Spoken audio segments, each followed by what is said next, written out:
MAGA supporting farmers are whining that the USAID is withholding funds for farmers for conservation programs. The farmers are learning that their conservation payments are frozen because those contracts were funded through the Inflation Reduction Act. You know that thing that they hated that Biden got passed? Oh, but y'all benefited from that, huh? Skylar Holden is a cattle producer in eastern Missouri. You know, the state that voted for Donald Trump over Vice President Kamala Harris. He shared his story, his whining, crying story on TikTok. I need your help to save my farm and many other farms. I wanted to give you guys an update on what we figured out with our contract through NRCS. So to give you some backstory, if you haven't watched the previous video, please go out, watch that previous video I've got on there. We are possibly going to lose our farm if NRCS doesn't hold up their contract with us on the EQIP program. So the reason that they're not able to hold up the contract is our EQIP program, which is cost sharing on fences, waters, a well, and some seedings, was funded by the Inflation Reduction Act. Because of the executive orders, there's a pause or a freeze on the funding through the Inflation Reduction Act, and they're not able to pay out on the stuff that we completed or anything going forward. But the issue I have is I've already done a bunch of the work, already paid for the material, already paid for the labor, so I'm out all that cost, and I use my farm operating expenses in order to do those projects, because per contract, I knew that I was going to get cost sharing refunds on the stuff once completed, but now that it's completed, they're saying that they're unable to provide the funds because of the freeze on the Inflation Reduction Act funds. So I reached out to a couple different senators and Congress people. So I reached out to Ann Wagner's office. I have not heard back from them. I reached out to Josh Hawley's office. I have heard back from him, not from him personally, but from his office. And they are looking into it because they said that this should not be happening. The intention was not to take away the funding from the farmers, but doing the Inflation Reduction Act, cutting those costs, then it's also taken away from the programs that those programs helped out. So it's in the works, but what I need from you guys is if you could please share this, tag your representatives, tag your senators. I need to get some ground on this because I'm not the only one this is affecting. So there are other farmers in the comments saying that they're in the same boat that I'm in because they signed these contracts, and the contracts, even so whenever I looked into the contract, I made sure that that funding was set aside. It wasn't funding that, oh, we hope it's there whenever it's done. I made sure that that funding was set aside so that way before I made these business decisions, I knew that funding was there per contract. So they're backing out on the contract because they don't have the funding. They can't release the funds. So please tag the representatives. Please tag the senators. I need to get some ground on this. We need to help me and other farmers out. We've got to get this funding paid out. I don't care if they don't do it in the future. The problem is there was contracts in place. Multiple farms made business decisions, and multiple farms are going to sink if we don't get traction on this and get those funds unfrozen.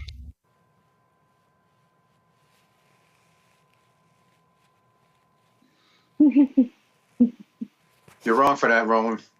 I'm just broken apart that, you know, he did all of this work and he's not getting his money. And I'm just torn apart that, you know, he called his senator, Josh Hawley, to help him out of this, and I guess I'm really sad by this because if you go to my iPad, these are the people who voted for and against the Inflation Reduction Act. All Democrats voted for it. All Republicans voted against it. And if I go down here over to the H's, what will you see right there? Hawley, Republican, Missouri, voted No. So the person you're crying to didn't vote for the very program that's funding you right now. This is what happens when y'all F around and find out. So I keep telling y'all, the only thing I have for you is Scarface's No Tears. Tommy, I don't feel sorry for any of these people. Yeah. Will I feel sorry if he loses his farm? No, I won't. Well, listen, I just want to say three things right now. Number one, bro, too long, did not read. Number two, is there a funding freeze on tiny ass violins? And number three, I thought it was really interesting the way all of a sudden he forgot the name of the person who signed all those executive orders with all very passive voice, like these executive orders got signed, and I don't know how that happened.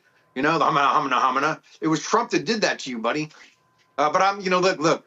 I'm not going to delight in somebody else's misery. And plus, oh no. All that. No. Hey, I'm sorry, and I know everybody. Folk they've been asking me, Roland, please stop cussing. So I ain't gonna use the 4-letter word I really want to use. But damn that, I will delight in their pain. Do you know why? Because they're delighting in the pain of poor people. They're delighting in the pain of migrants. They're delighting in the pain of black people. These are the people who are cheering DEI. These are the people who cheered the January 6th domestic terrorists. These are the people who constantly vote against their economic interest, and then they whine and complain, oh my God, I can't believe this. These are the idiots who go, I can't stand Obamacare, but please don't take my Affordable Care Act. Yeah, no, I mean, look, basically, I just don't want my mom to call me home, for glorying in somebody else's misery. But like, you're absolutely right. My dad won't send me a text shortly saying, keep giving them hell, son. Go ahead, Tommy. Yeah, it makes me want to shake them more than anything else. There was also been a lot of these headlines about people who literally, there's one lady who was on stage with Trump, and now she's like, oh, I can't believe that he's doing all this deportation. That was a Venezuelan woman. We showed her last week. Yeah.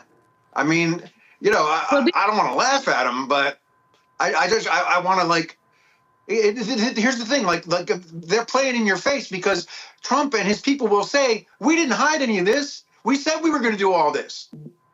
Julian, I'm laughing in their faces. Me too, Roland. Me too. I mean, I'm petty like that. I'm not petty. Well, maybe I am.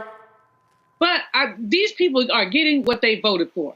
If they didn't know, he told them what he was going to do. Not only he tell it to them, he also detailed it. He and his minions detailed it in Project 2025. And then he says, oh, no, that has nothing to do with me. Now, look at the blueprint. Look at who he put in charge of OMB.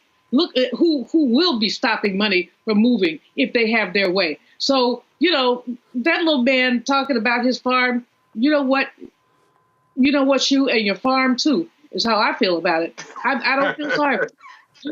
At the end of the day, these are people who revel in deportations. They revel in all the things that are happening bad. And then they didn't understand. We're all intertwined in this country. Bad stuff that happens to black folks is going to happen to you too. If you work for the federal government and you voted for that man, just watch what's going to happen. And we could go down the list and talk about all these things. I know a white lady who lives in my neighborhood who has a disabled child. She voted for that man. And now she asked me, I went outside today for something, and she said, do you think that they're going to cut the funding for disabled children? I said, what do you think? And first I said, look, I told you not to talk to me because it never turns out right. I don't try to cuss, but sometimes it just happens, like spontaneous eruption. So the last time the lady said something to me, one of my neighbors, she said, you so cold. I said, just tell her not to talk to me, and we'll have no problems. I'll say hello from across the street. Hi, how you doing? But she's wondering, is disabled child stuff going to be cut? Yes, it's going to be cut, lady. I don't understand what did these people think? He was going to carve out and say, well, we're going to cut this, except for the white people. We're going to cut this. Yes. No, that is what they thought. I'm a Congo. That's literally what they thought. Even these nutcase Latinos, what are you doing? You weren't supposed to take my wife. You're supposed to take them. No, her too. Yeah, I mean, this is the thing. People say this is not what they voted for, blah, blah, blah. This is what they voted for, just not for them. They just thought it was not going to affect them in some way, shape, or form. And what the guy what I saw that proved that point even more when the farmer was talking was he said something towards the end of, after this, they can do whatever. But he was basically like, let those of us who made our money and paid for our equipment already, call them so we can get paid. After that, whatever happens, happens. And again, that shows the selfishness of so many of these individuals who thought that this stuff was not going to come for them. But the other part of this is going to be interesting is that, remember in 2018 when the whole thing happened with the farmers and the soybeans and stuff, and it was all those billions of dollars cut to save for them, many of those farmers, rather than blaming Trump, they looked at him as their savior.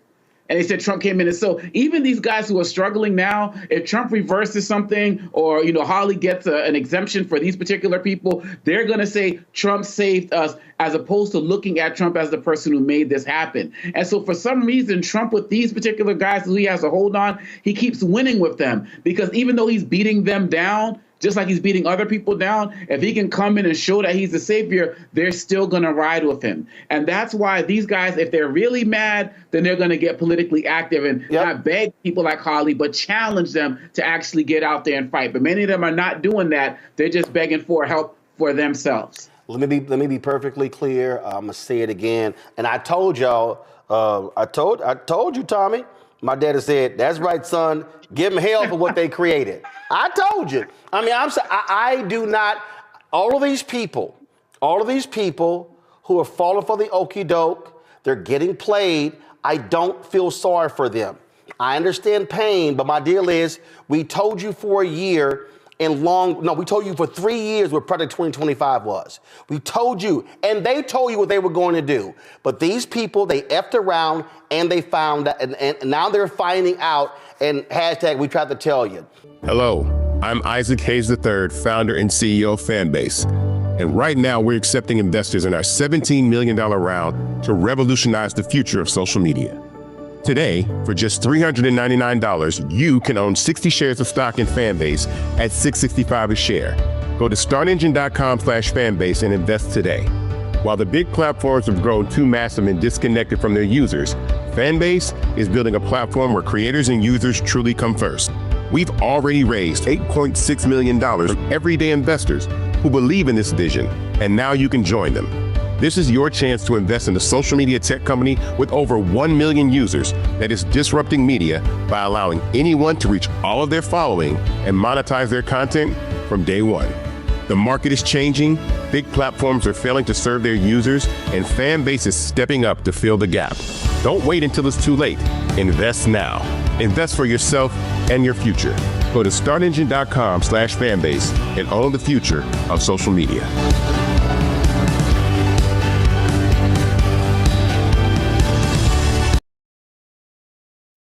In tonight's edition of the Crockett Chronicles, Texas Congresswoman Jasmine Crockett lets it be known to MAGA that if you're questioning the Democrats, it's time to face the truth. Thank you, Mr. Chair. And just in case I go over, I just wanted to note that the previous speaker went over by a minute. We've heard a lot about the fact that Democrats have been talking about Elon Musk. And let me give you a news alert. We're not gonna stop talking about him. We're gonna keep talking about him until he is out of here. Now, if he wants to be elected or appointed and confirmed to something, then so be it. But as of right now, we have somebody that for whatever reason, I don't know if y'all just trying to play in our face because you think we're stupid, or if you literally just cannot see the difference in a George Soros and a Bill Gates. But let me give you a little bit of the difference. Number one, George Soros nor Bill Gates ever somehow decided to turn off the spigot of money that was going through to various organizations and agencies to the extent that it had actually been ordered by law that they should have access to it, to the extent that people are dying. There are people that have died as a result of this antic, and there are now farmers that are screaming that they may lose their family farms because we have over $500 million worth of food that is sitting and not going anywhere because of the attempt to shut down USAID. So let me tell you, that is the big difference between the two of them. And let me also tell you that a big difference between Democrats and Republicans is that we don't just say we believe in the Constitution, but we walk it like we talk it. What does that mean? That means that if we believe in the Constitution, we don't just pick out the Second Amendment and say that it is limitless, nor do we pick out the First Amendment and say that it is limitless. The thing about the Constitution is that it has always been a balancing test. There are limits to this. And right now, what we continue to hear from a certain side of the aisle is that there are no limits to this lawlessness. In fact, there are limits. And I can tell you that one of those limits typically is around hate crimes. You may or may not know that when it comes down to it, if somebody decides that they want to send something hateful in, say, the U.S. mail, they can actually go to prison for that, up to 5 years in prison. So yes, there are always going to be limits. So when we start to talk about Trump and him being pulled down on any platform, this just happened to be after he incited an insurrection. This just happened to be after, in a bipartisan way, this particular chamber decided that they were going to impeach him. So there was something a little different about what he did, because as we know, it led to people actually dying. But let's talk about who's doing the nefarious things with the tech giants. Because I don't think that one side of the aisle is promoting truth, but sometimes it may seem a little treasonous. All right, so we've got this article right here about this guy. Meta says it will end its fact-checking program on social media posts. I'll talk about that a little bit later. Then we have Washington Post says it will not endorse a candidate for president. We also know that actually they absolutely intended to endorse Kamala Harris. We have this one. Google Maps now show Gulf of America instead of Gulf of Mexico for app users in the United States, which is a complete farce because it's the Gulf of Mexico. It always has been. And we know that the AP got kicked out yesterday because they refused to buy into this lie, because that's all y'all really want to promote is lies. That's the big issue that we have. Elon Musk boosted false USAID conspiracy theories to shut down global aid. Now, while he was boosting those lies about USAID and he was stopping money going for, say, things such as Head Start, somehow the only money that didn't stop was the money to him and his organization. Now, I don't know how you can have him be the watchdog as well as the guy that is literally living off of the government. If we want to talk about government welfare, it looks like Elon Musk, because it's my understanding that just on yesterday, a new contract was approved for approximately $300 million for Elon Musk. So listen, I just want y'all to be honest. You want to sit here, you want to lie, because so often we hear, well, you know, yeah, we did lie. In fact, he admitted that he lied when he was in the Oval Office yesterday. But if it's a lie that will get you into office, such as saying, I know nothing about Project 2025, yet on day one, you literally do everything that you can to implement it, including making sure that you put, say, one of the main architects of Project 2025 over the OMB, it's okay, so long as you get the power that you seek.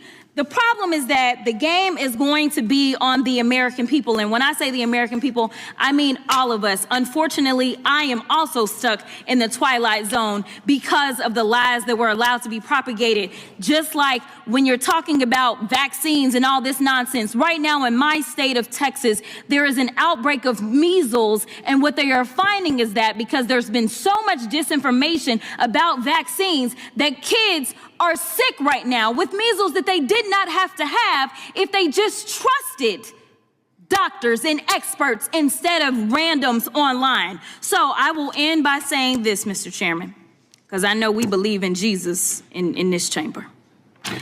In John 8:32, it says, the truth shall set you free. So maybe we should focus on a little bit of truth in this chamber. My goodness, Jasmine Crockett has been speaking truth to power. Dr. Avis, from where you sit, obviously Jasmine Crockett is establishing a standard in terms of how this foolishness needs to be pushed back. What's your assessment of what Democrats have been doing so far? Because we don't seem to see that type of fire. I mean, there obviously are exceptions, but what's your assessment of what Democrats are doing up to now in the federal legislature, and what do you think they should be doing? How unfiltered am I allowed to be? Now, you hear from the founding, Doc. You already know what this is. We're 2 blocks from the White House, so I don't know if they come busting up in here, knuck if you buck. But I'm just saying, go ahead. Now, here is the thing. I understand that they are at a numeric disadvantage. So I understand about the practicalities of what they can and cannot do with regards to asserting power over the situation. However, I have been beyond disappointed in seeing the relative silence out of them for weeks. I am, and let me just also say this. I don't understand why not one member of the Congressional Black Caucus has said shit about the fact that we have lost 60 years of civil rights infrastructure on his first day in office. And it is now legal to discriminate in hiring and federal contracting throughout the federal government and with every private company that does business with the federal government. So I want people to understand that now you might as well be living again in Jim Crow, because this is Jim Crow era legal realities that we're operating under right now as Black people in America. And where are our leaders? I hear crickets. I hear crickets. And I appreciate what Representative Crockett is doing, like the energy that she's bringing to this. Yes. But I'm still pissed that it took weeks for them to sort of get the memo that they need to do something, except just being, in essence, these very timid questioners as people are being approved.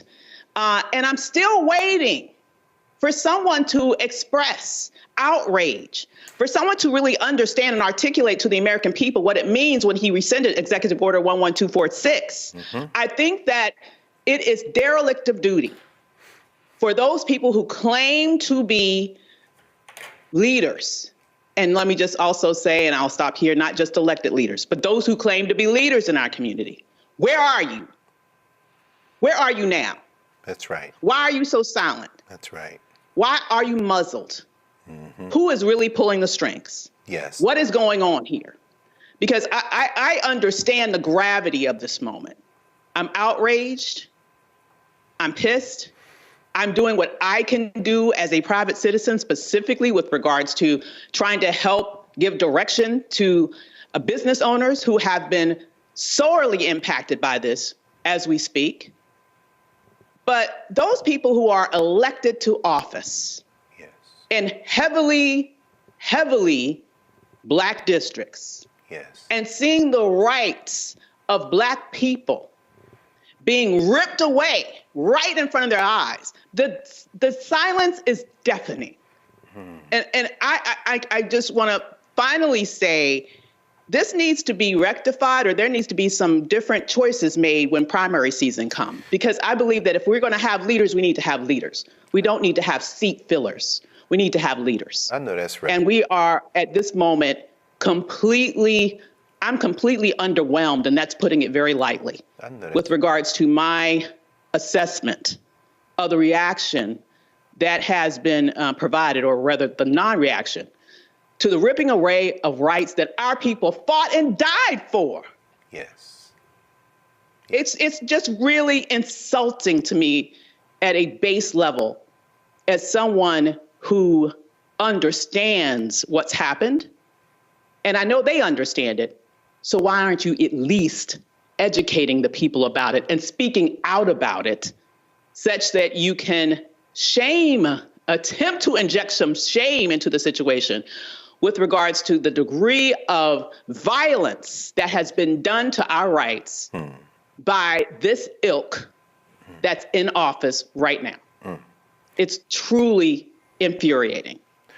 Thank you, Doc. And we know, of course, that they have a razor-thin majority in the House of Representatives, and I can never tell whether or not Jim Jordan has a T-shirt on and that only clips with a glimpse. Anyway, the voters in Ohio don't seem to be particularly intelligent in picking who they send to the federal legislature, at least not Jim Jordan's district. But Mike, in terms of what's coming up right in front of us, thinking about this as Avis has framed it, I mean, we should be fueled by this kind of, these indignities, I mean, just brazen. You know, we saw the man's mugshot in a frame right outside the Oval Office today. The picture was floated. I mean, but even beyond that, there are 3 open House seats, right? We know Stefanczyk is now representing, God bless America, the UN, the country at the UN. And so the New York 21st is open, the Florida 6th.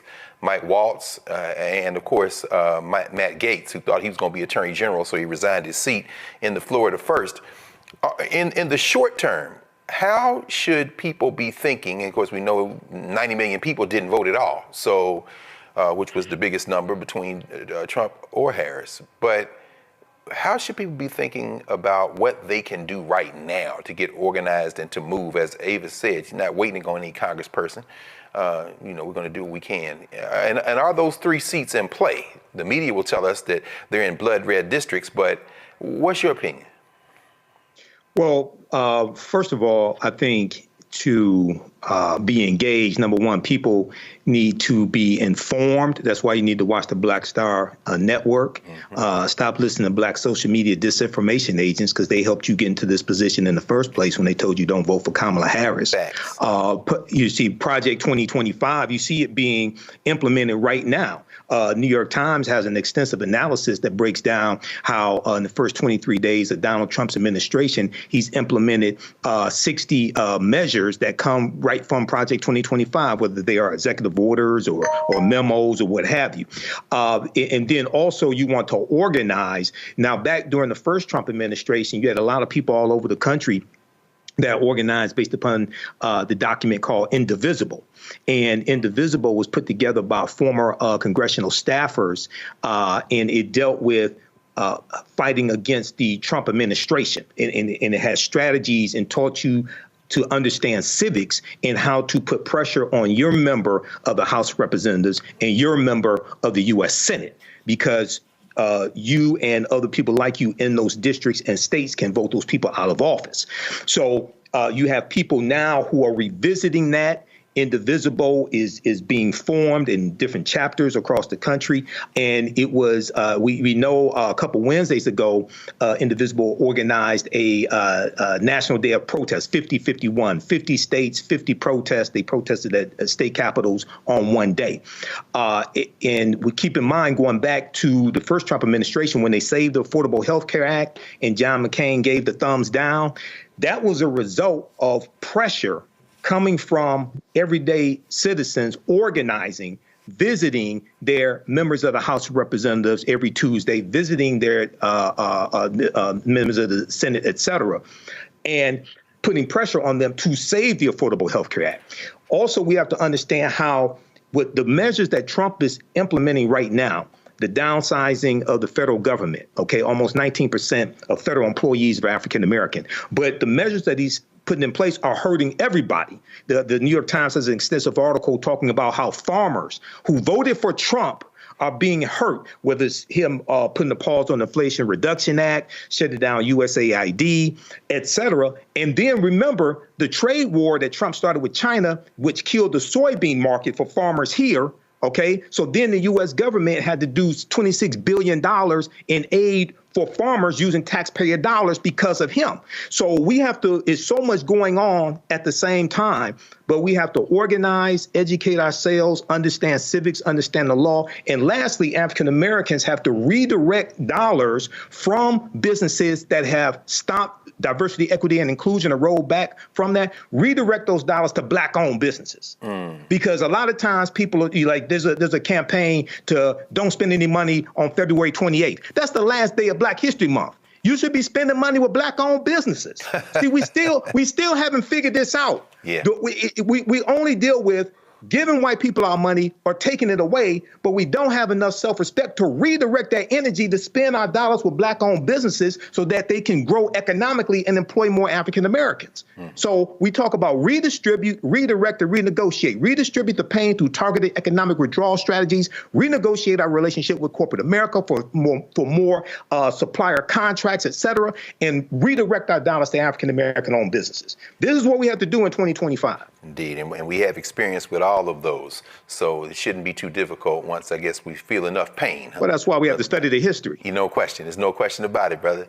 Brother Matt, finally, in the first block, when we were talking with Devin Ambres, the questions you raised, I mean, really nudging us toward the big question of constitutional crisis, which is raised. Do you think we are on the precipice of a constitutional crisis? And if so, how should we be acting at this point? So, yes, Doc, and I appreciate that question. I had lunch with a couple lawyers and we were talking about it. And what's interesting that a lot of people don't realize, I'm sure you and Michael and Dr. Avis know, is the Supreme Court has never truly been a co-equal branch until like the modern era, essentially. When the country was founded, they were kind of the redheaded stepchild, if you will, of the branches. And it's interesting that they are having an outsized significance these days, considering in the history of this country, they have not. I tell you all of that to say, what concerns me is the big issue is the courts are responsive, but they're not something that reacts in real time. So what I've been racking my brain on is what do we do right now? Because lawsuits and everything are fine, but Elon Musk is looting the government today. That's right. And until I get in front of a judge and I get a judge to give me an order and I get them to adhere to that order, there's all kinds of damage being done. So, yes, I think we're at a constitutional crisis now. But the question that I keep asking myself and that I don't have an answer for you on is what do we do real time? Because the problem is right now, maybe down the road, the Senate confirms Elon Musk, but there is so much damage done between today and that day. Right.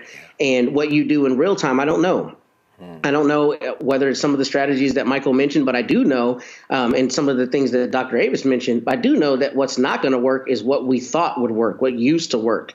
And now I don't know if that means our representatives, for instance, in the House need to start filibustering despite the statute that doesn't allow them to do that, whether they need to be standing at 1600 Pennsylvania every day, what we need to be doing as a people, because the things we would normally have as mechanisms to respond are clearly not only ineffective, but are not being given the same gravitas they normally are, i.e. the court system. And I don't know where that leaves us, but I do know that I think it has to be more radical action than thoughts and prayers and thought pieces and long social media posts. That's not going to get us there. And I don't know what the answer is in real time, but I'm trying to find that answer myself. No question. We should reach out and find out, talk to Cliff and Latosha and the folks at Black Voters Matter, because right now the Republicans have a 218, 215 advantage in the federal legislature. Those 3 seats are open. So as I said before, the Florida 6th, the New York 21st, and the Florida 1st. And you can't tell me there aren't enough people in all 3 of those districts to flip those seats. And we might be able to make short work of this in the near future, because they're going to have special elections. But that would require a hell of a lot of work. And of course, we've done that kind of work before. We can do it again. Hello, I'm Isaac Hayes III, founder and CEO of Fanbase. And right now, we're accepting investors in our $17 million round to revolutionize the future of social media. Today, for just $399, you can own 60 shares of stock in Fanbase at $665 a share. Go to startengine.com/fanbase and invest today. While the big platforms have grown too massive and disconnected from their users, Fanbase is building a platform where creators and users truly come first.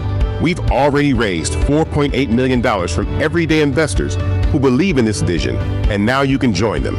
This is your chance to invest in a social media tech company with over 1 million users that is disrupting media by allowing anyone to reach all of their following and monetize their content from day one.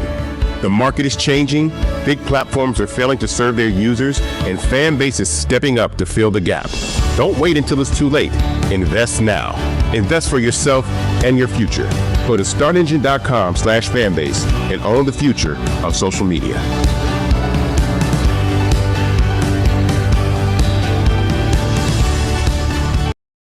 Yesterday, Super Bowl took place, and there was excitement abound. You had Kendrick Lamar performing at halftime. Of course, you had the Eagles playing the Chiefs.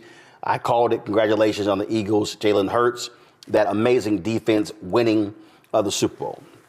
Then you had John Baptiste singing the national anthem. You had, of course, Lettucey singing the national anthem. And folk are always whining and complaining.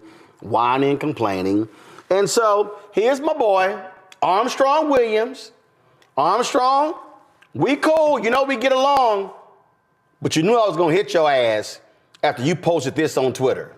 Yet again, the National Football League has decided to desecrate the sacred American sport of football, a sport that has united Americans for decades by playing the divisive Negro National Anthem before the game. Now look, I certainly have no problem with there being a Black American National Anthem, but there's a time and place for everything, and the Super Bowl is not the time nor the place. We don't play the Asian American National Anthem, the Muslim American National Anthem, the Indian American National Anthem, the Native American National Anthem. What has caused us to play favorites with certain Americans over every other race during the Super Bowl? What is it? The point is, the moment you start playing favorites, you inevitably exclude everyone else, everyone. And you start controversy, which we don't need in sports. It's a place for us to heal and unite, not to divide. This is why we shouldn't play favorites at all.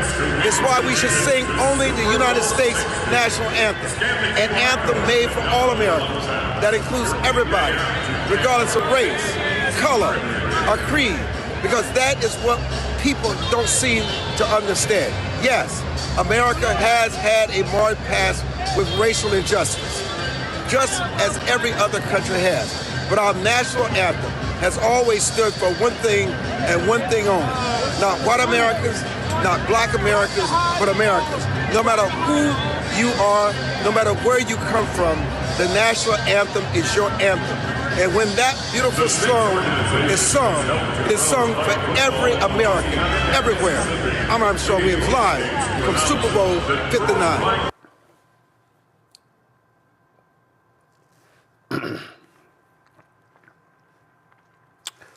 First, Armstrong, that was some bullshit that also was filled with lies.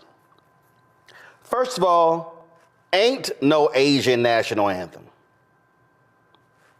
Ain't no Latino national anthem. Ain't no Muslim national anthem.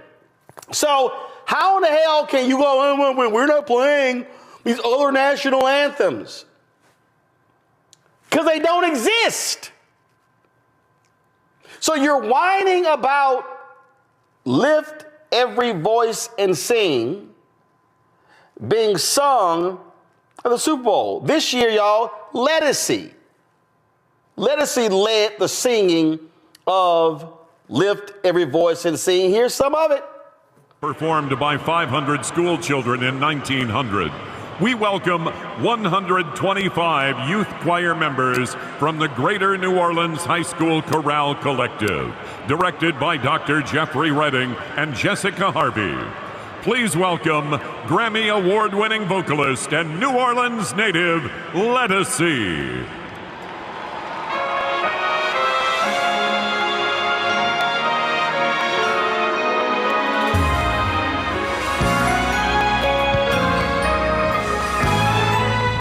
So, Lettucey in that choir, singing, lift every voice and sing the Negro National Anthem.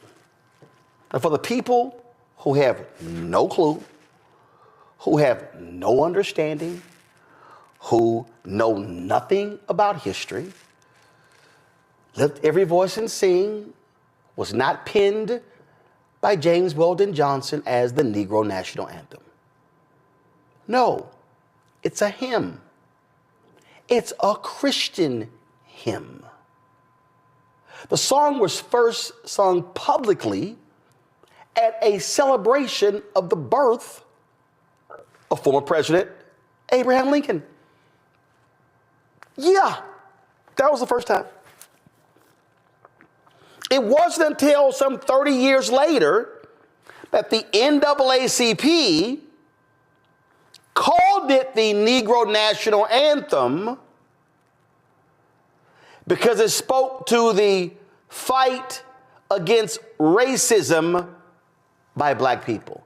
So the author of the song, of the Christian hymn, never called it the Negro National Anthem. That was it being coined by the NAACP. And so all these people, all these right wingers, why are they singing, the Negro National Anthem? Why are they, I don't understand why this is just wrong. It's not right. It's just showing we're not unified. It's all this little whining and complaining. And among these idiots who love running their mouth is that dumbass who's in Trump's ear, Charlie Kirk, the one who wants to get rid of the Civil Rights Act and MLK holiday. Go to my iPad.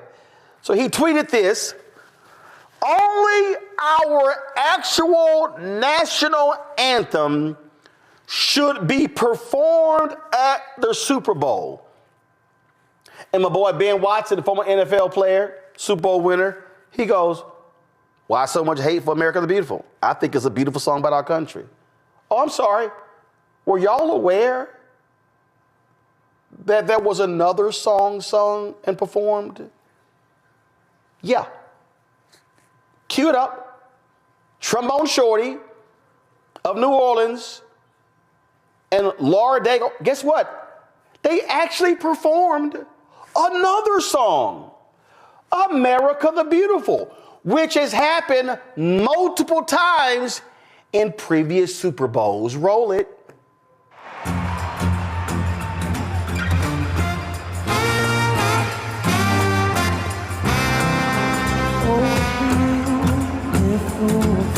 Spacious skies, and the waves of the mountain majesty. Wow! Oh my God! It's another song. What shall we do? The world is ending. We literally did a second song, not the Star Spangled Banner, not the national anthem. We did America the Beautiful. So, that's it. That's sacrilegious. There's no song that should be sung other than the Star Spangled Banner. And then they complain about that. Oh my God, I didn't like this. John Baptiste, New Orleans, Grammy Award winner, amazing artist. He did the national anthem. Go. Can you see by the dawn's early light what so proudly we hailed at the twilight's last gleam? And bright stars through the perilous fight.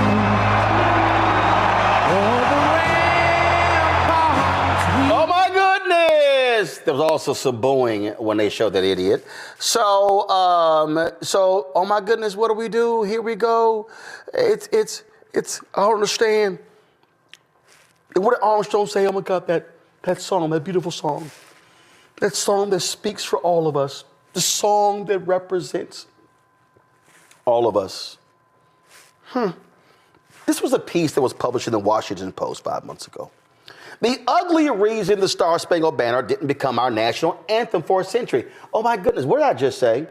Yeah, y'all, when the Star Spangled Banner was written, it did not become the nation's anthem until a century later. I don't understand. I mean, this song was written in September of 1814. Francis Scott Key in Baltimore wrote this song, and he as you see right here, he overheard plans for a surprise attack on Baltimore. He witnessed this, and so he was then moved to write this song. And, oh, I'm sorry, who was Francis Scott Key?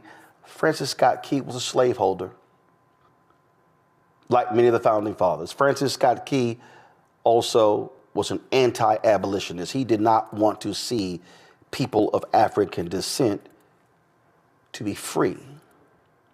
So he penned the Star Spangled Banner. And, you know, we sing it. The problem is we don't sing the full song. And we don't sing the full song because that third stanza is problematic. Because the third stanza talks about slaves and the British. Please show it. So the third stanza, and where is that band who so vauntingly swore that the havoc of war and the battle's confusion, a home and a country should leave us no more. Their blood has washed out their foul footsteps pollution. No refuge could save the hireling and slave from the terror of fight or the gloom of the grave. And the Star-Spangled Banner in triumph doth wave over the land and of the free and the home and the brave. He writes about those slaves. Go to my iPad. These lyrics are a clear reference to the colonial Marines, according to Jefferson Morley, author of Snowstorm in August, Washington City, Francis Scott Key, and the Forgotten Race Riot of 1835. Quote, they are clearly meant to scorn and threaten the African Americans who took the British up on their offer, he wrote in a recent essay for the Washington Post. Key surely knew about the colonial Marines, and it's even possible he saw them among the contingent of British ships that sailed into the Baltimore harbor. Because you see, there were people who were enslaved people of African descent, who the British said, if you fight for us, we win, we will give you your freedom. And black folk, they say, oh, we will take up arms and we're not trying to be enslaved. And so Francis Scott Key was not happy to see them fighting for the British. The other reason it was dropped because in World War I and II, the British became our allies. And so therefore, they did not want that to be seen as a point of contention. That's the history of the Star-Spangled Banner. So Armstrong, you're full of shit by saying, oh my God, it's a song that brings us together and all. You're wrong. The actual song doesn't. The actual song was written by a slaveholder. The actual songwriter, see again, I'm juxtaposing two different songs. James Weldon Johnson writes a Christian hymn.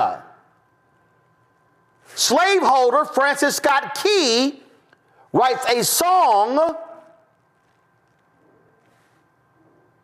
that praises the slaveholders, that praises them in their fight for the British, and degrades the enslaved people of African descent for fighting with the Brits. So actually, Armstrong, if I am to compare two songs that really represent America, represents Americans, that represents unity, then I probably will say, if I am comparing the history of these two songs, the songwriters of these two songs, then I probably will say that Lift Every Voice and Sing is much higher and more representative of unity of the people of this country. So maybe, Armstrong, instead of bitching about the song and fanning the flames of your right-wing conservative followers, maybe what you should do is show them this video. Maybe what you should do is offer them some education. Maybe what you should do is teach them what real American history. But maybe the problem is because MAGA and the right wing desperately wants to remove certain books out of classrooms. MAGA and the right wing and the Republicans don't want their white kids and their followers to be taught all of these proper and correct things about American history. Maybe because what they want them to do is they want them to maintain a level of ignorance, so they walk around thinking that this song is all about unity and we're together, when in fact that is not what the Star Spangled Banner was about. Because I also thought that you conservatives, when it came to the Constitution, were original constructionists, that you were originalists, that you wanted to really study and you believed in the original intent of the framers' words, not how they were interpreted, but the original intent. So therefore, Armstrong and all of you MAGA, right-wing, conservative, Republicans, ideologues, if I choose to be a constructionalist and an originalist when it comes to the text, then if I study the Star Spangled Banner, I see how deeply rooted it is in slavery and evil. But if I study that Christian hymn of James Weldon Johnson, what I will see is a song that was written from a place of Christian unity.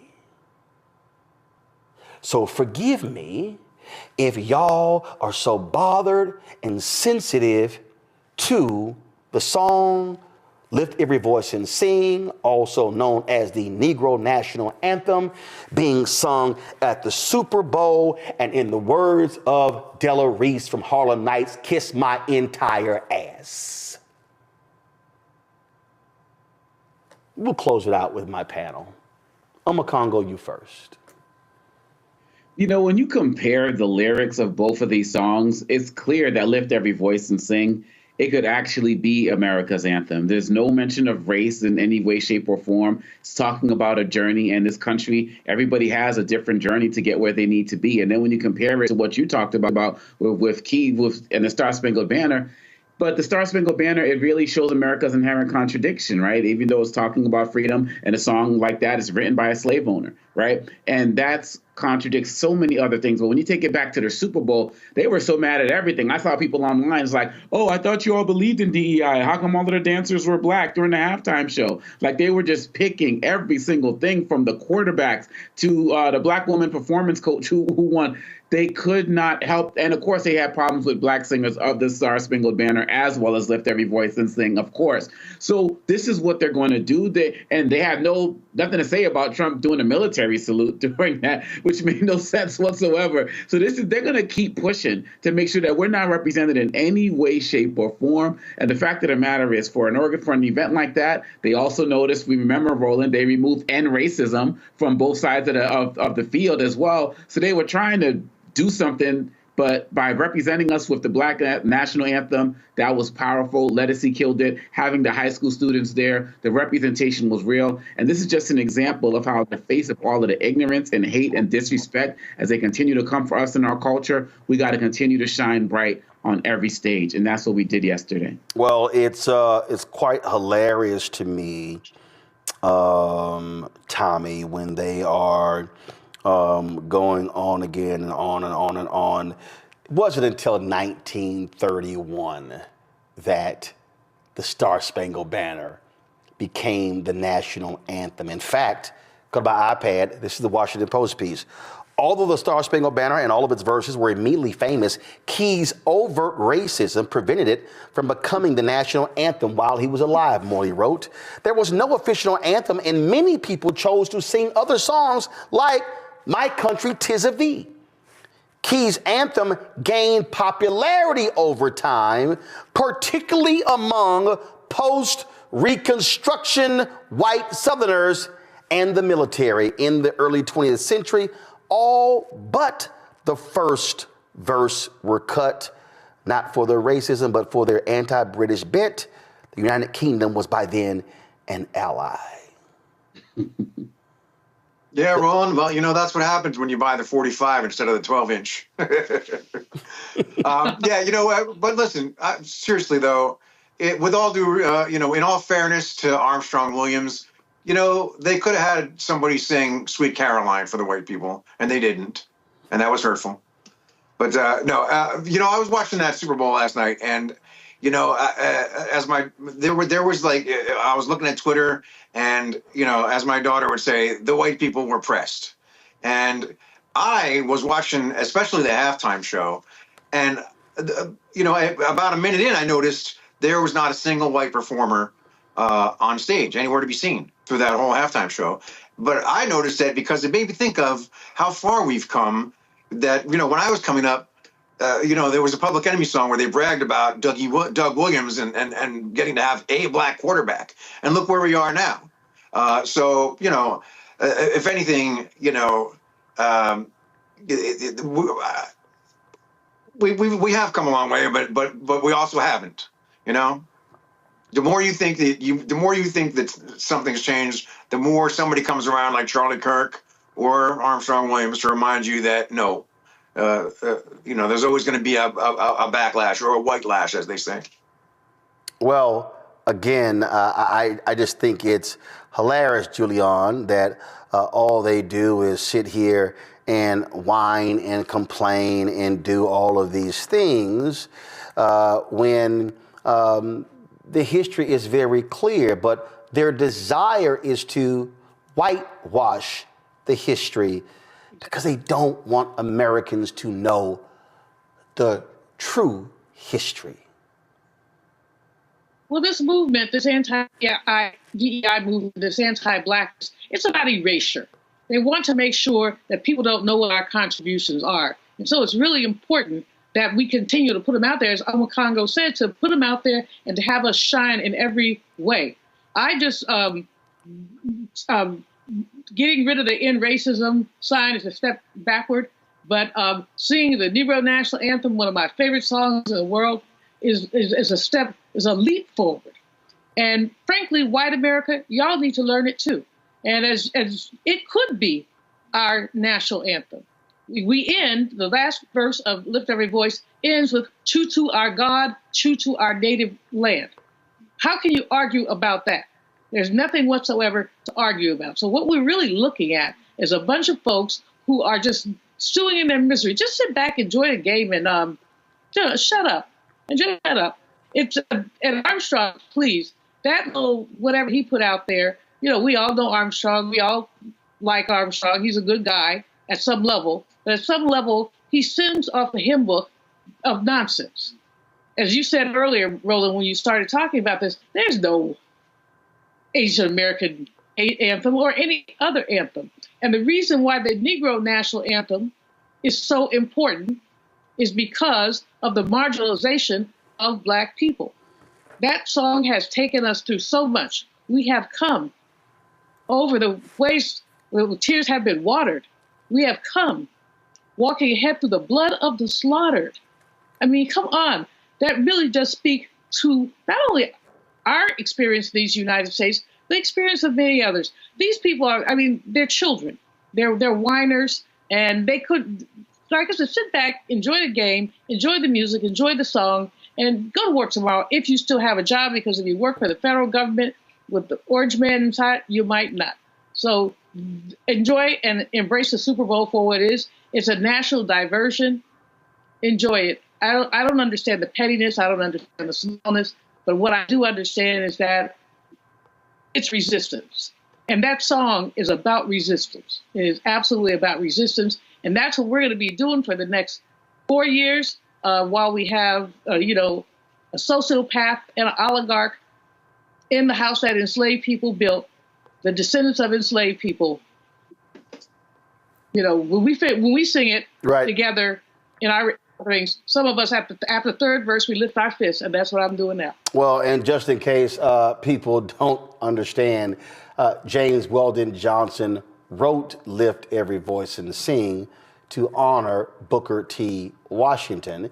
In 1917, the NAACP often began to refer it as the Negro National Anthem, and that was 14 years before Congress actually made it the national anthem. So for Armstrong and the right wing and all of you, it was called the Negro National Anthem before there ever was a national anthem. So again, y'all are following black people. Hello, I'm Isaac Hayes III, founder and CEO of Fanbase. And right now we're accepting investors in our $17 million round to revolutionize the future of social media. Today, for just $399, you can own 60 shares of stock in Fanbase at $665 a share. Go to startengine.com/fanbase and invest today. While the big platforms have grown too massive and disconnected from their users, Fanbase is building a platform where creators and users truly come first. We've already raised $8.6 million from everyday investors who believe in this vision, and now you can join them. This is your chance to invest in a social media tech company with over 1 million users that is disrupting media by allowing anyone to reach all of their following and monetize their content from day one. The market is changing, big platforms are failing to serve their users, and Fanbase is stepping up to fill the gap.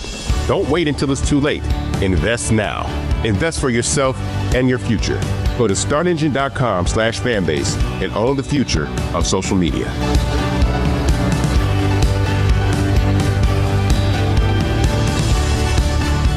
Folks, it is an unbelievable thing happening in the Southern District Office of the United States Attorney's Office in New York City. A stunning shakeup. 3 top federal prosecutors have resigned after refusing to drop corruption charges against New York City Mayor Eric Adams. The acting U.S. Attorney in Manhattan, Danielle Sassoon, and 2 senior prosecutors in Washington, D.C. have stepped down after Trump's Justice Department ordered them to dismiss the case. At the center of the controversy, allegations that Adams, a former police captain and the city's second black mayor, took illegal campaign contributions and bribes from foreign nationals. The DOJ says keeping the case alive would interfere with Adams' ability to tackle crime and immigration issues, but these attorneys are saying, no, they actually broke the law. Now, it was also crazy. The prosecutor wrote, NBC has obtained a letter where Danielle Sassoon has said that the Adams legal team was asking for a quid pro quo with the DOJ, saying, hey, if y'all want to see, y'all drop the charges, I'll follow through when it comes to fighting immigration. Not only that, this is a letter this is a former law clerk of Supreme Court Justice Antonin Scalia, who wrote this here, who laid out, he said, I do not repeat here the evidence against Adams that proves beyond a reasonable doubt that he committed federal crimes. Mr. Bowe rightfully has never called into question that the case team conducted this investigation with integrity and that the charges against Adams are serious and supported by fact and law. Mr. Bowe's memo, however, which directs me to dismiss an indictment returned by a duly constituted grand jury for reasons having nothing to do with the strength of the case, raises serious concerns that render the contemplated dismissal inconsistent with my ability and duty to prosecute federal crimes without fear or favor and to advance good faith arguments before the courts. When I took my oath of office 3 weeks ago, I vowed to well and faithfully discharge the duties of the office on which I was about to enter.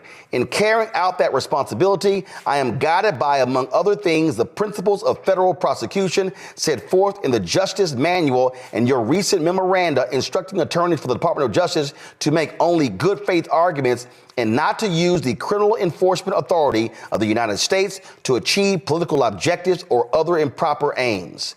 This is what he lays out to Attorney General Pam Bondi. Folks, it is unbelievable what is happening there. And joining us right now, former Maryland State's Attorney, former federal prosecutor, and now Congressman Glenn Ivey. Congressman Ivey, glad to have you here. Have you ever seen, I think the only thing that's comparable to what's happening here is when you had the actions taken by Richard Nixon against the Attorney General, and you had other attorneys saying, I'm not going to follow through with your orders. Yeah, that was the Saturday Night Massacre, and Archie Cox was the attorney that they were trying to have fired, and they refused to move forward with the firing just because he was investigating Richard Nixon, and they were trying to curtail that investigation and protect Nixon from prosecution. Now, ultimately they ended up just like they did here. They sort of fired the ones that refused to do it. Cox and Weld, William Weld, who later became the governor of Massachusetts. But, it's the same kind of deal. They'll find somebody to do it, but it's still wrong. It's still unethical, and it still violates basic principles of prosecutorial ethics. The attorney here, I thought, did the right thing. She did it the right way. She submitted something in writing, raising her concerns about it. But as you pointed out, this was not a decision that, Beauvais and Bondi were making on the merits. This was just based on they want to try and essentially reward Eric Adams, apparently, for him taking a position that was positive with respect to immigration during the campaign and the presidential campaign cycle. And as Hakeem Jeffries has suggested, the fact that they dismissed it but without prejudice, which means they could bring it back later, means they can hold this over Eric Adams' head as long as he's in office.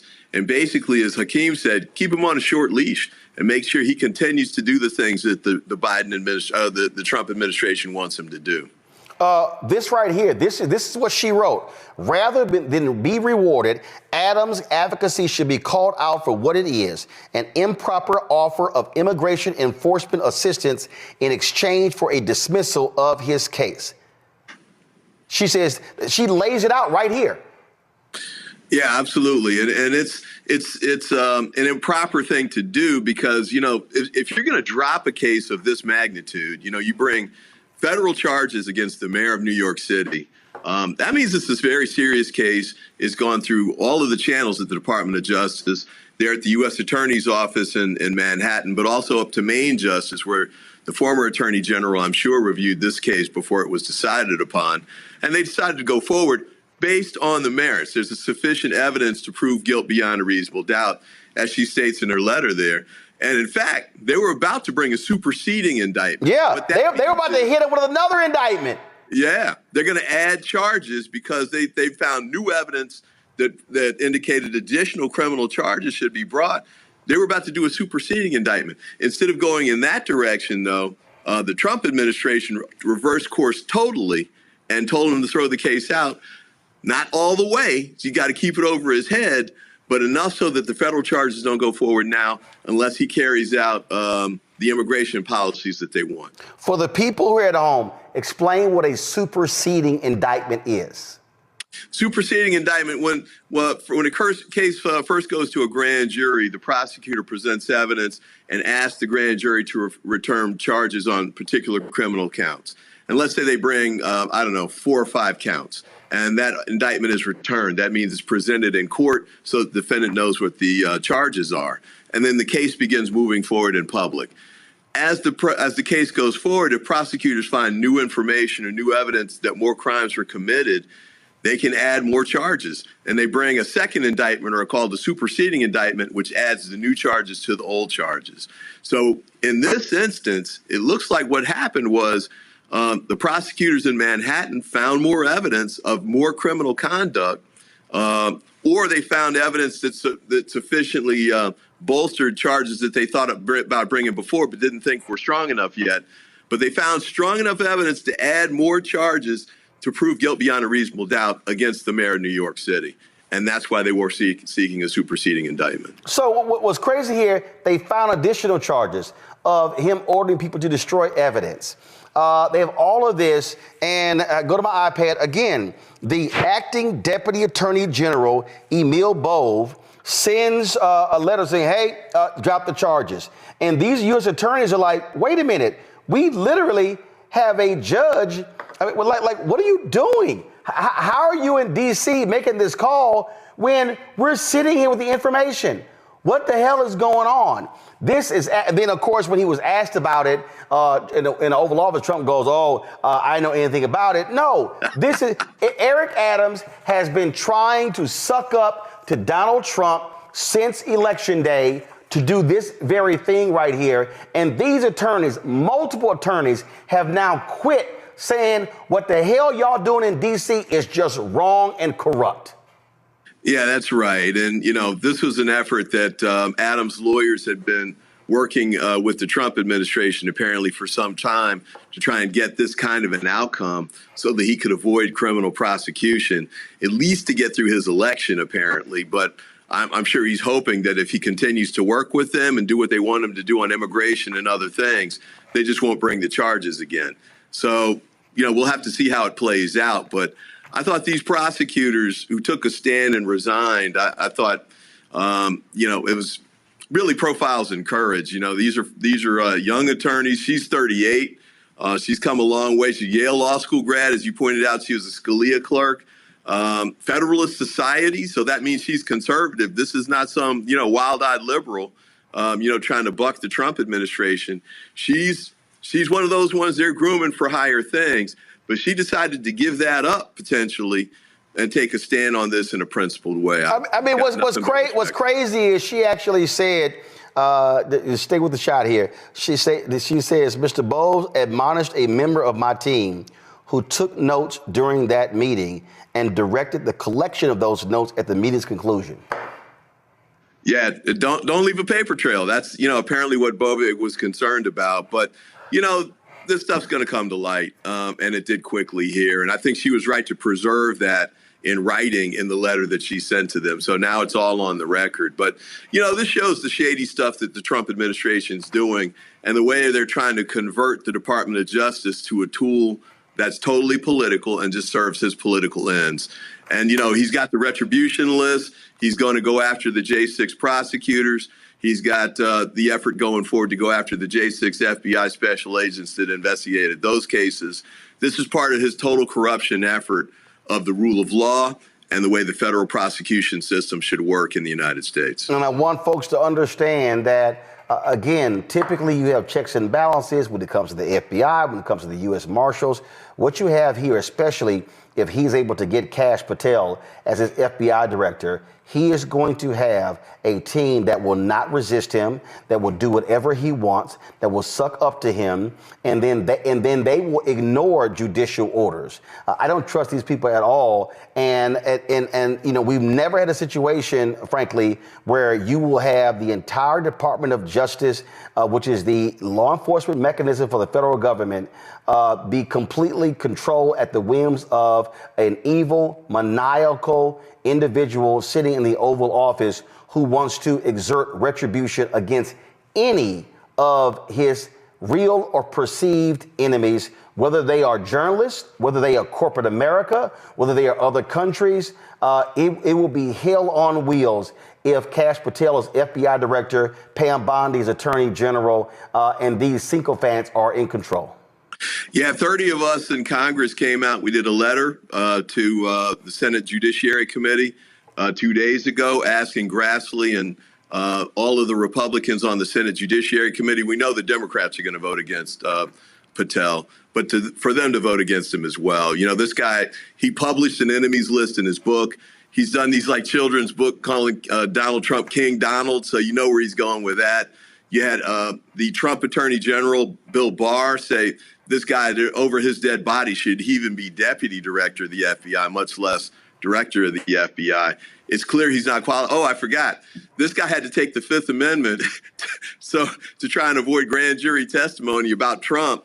Then they immunized him to force him to testify. And then at his confirmation hearing, he refused to talk about what he testified about. I guess it was just so embarrassing and bad for him. So this is the guy they want to lead the FBI? Well, yeah, because he'll do whatever Trump wants. So, it's Bondi, who was, another Trump sycophant.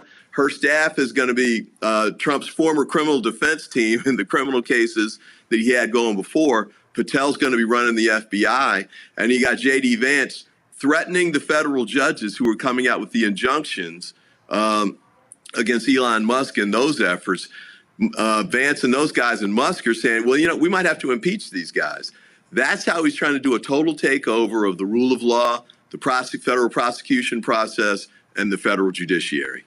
All right then, Congressman Glenn Obvious, really appreciate it. Thank you so very much. Thanks for having me. Support the work that we do. Join our Bring the Funk fan club. You heard what we just talked about there. Folks, I can't reiterate this enough. Listen to me clearly. I cannot reiterate this enough.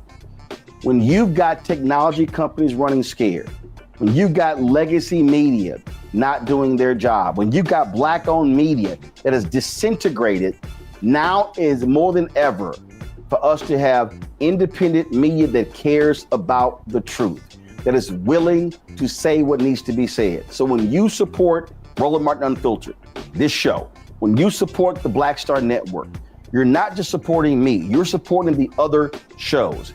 Our goal is to add 2 more shows this year. We want additional shows. We want more weekly and daily shows because we want to be able to speak truth to power. We want to be able to say what is necessary where other people are scared.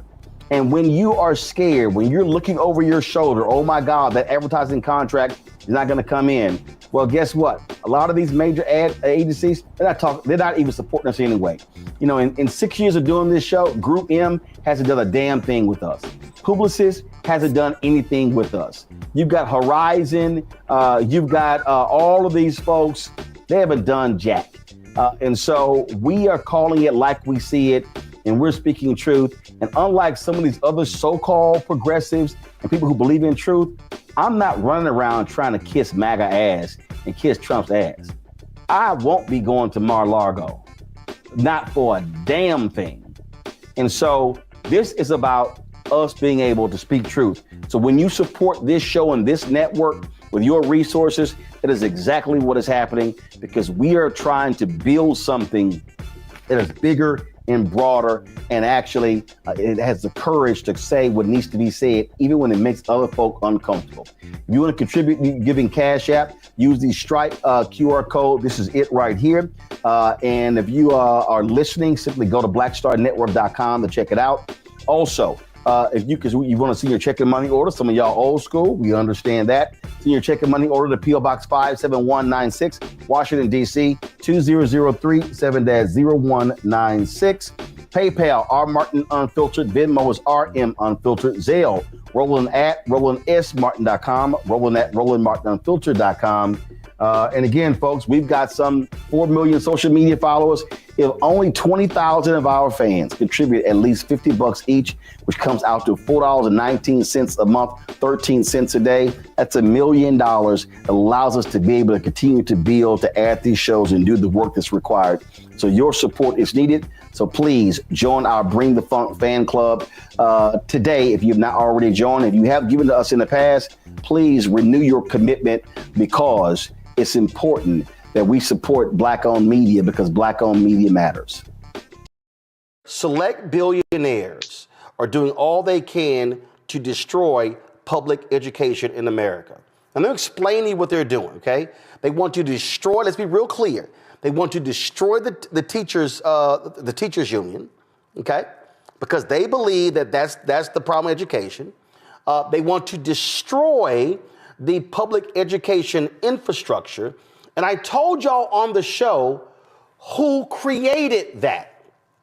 If you read James D. Anderson's book, The Education of Blacks in the South, from 1860 to 1935, it was African Americans, formerly enslaved people of African descent, who was elected to state houses all across the country, beginning in South Carolina, who put it in the state constitution for taxpayer-funded education. What Republicans want to do is they want to destroy that entire system.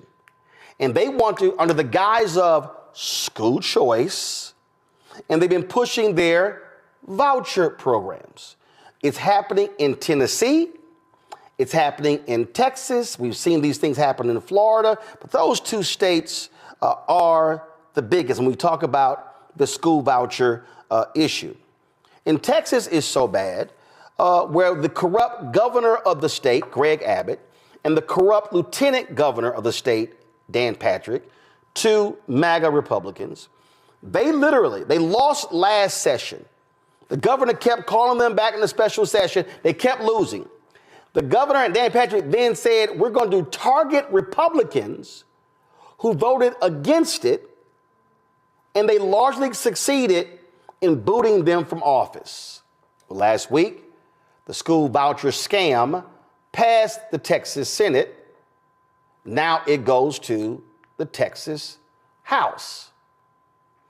Former San Antonio teacher and current Texas State Representative James Tallarico, he's making headlines all across the state and on social media for calling school vouchers welfare for the wealthy. Listen to this. Greg Abbott is selling this private school voucher scam by calling it school choice. But it's not school choice. It's the school's choice, because private schools can deny admission to any kid for any reason they want.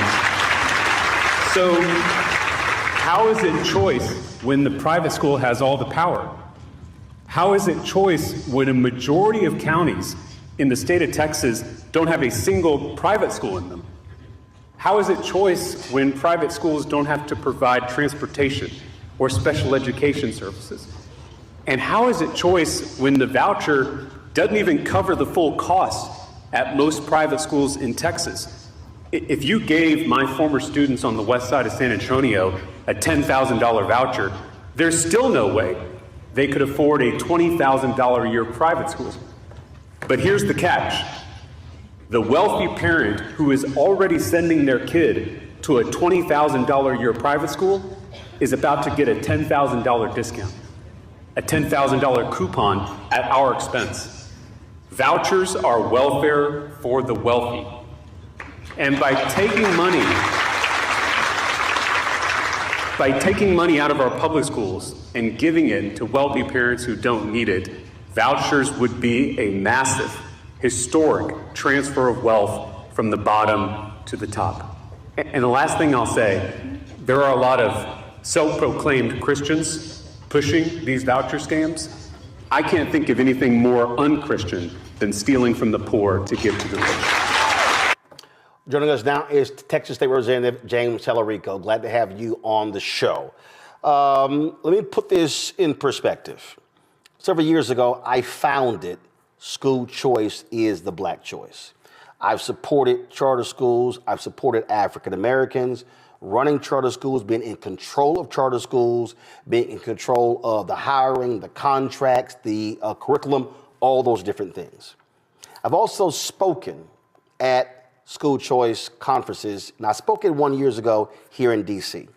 And many of them, and most of the room was mostly white, and they were supporting vouchers. And I said to them that if you are supporting vouchers for suburban white parents, I said, and not for the, let's say, bottom 10% of schools, then you got this wrong. I said, if you truly support vouchers, then you will support them first for who desperately need a better education, as opposed to the top end of folks. And I've been on the record. This initiative in Texas is a school choice scam. I absolutely do not support it, because it's not about education. It's not about educating the folks who go to poor performing schools. This is literally about allowing wealthy parents, or even middle to upper income, largely white suburban parents who can't afford to send their kids to private school, as a way to let them, and it is about gutting public education. That's exactly right. And I'm also a native Texan. Go ahead. Yes, sir. And thank you for covering this. There are not nearly enough media outlets telling this story about what's happening to public education in this country. You obviously see billionaires at the federal level with Elon Musk trying to shut down the Department of Education. And you see billionaires here at the state level in Texas trying to dismantle our public schools. And private school voucher scams are just part of that effort. We've also seen it with demonizing librarians and trying to ban books.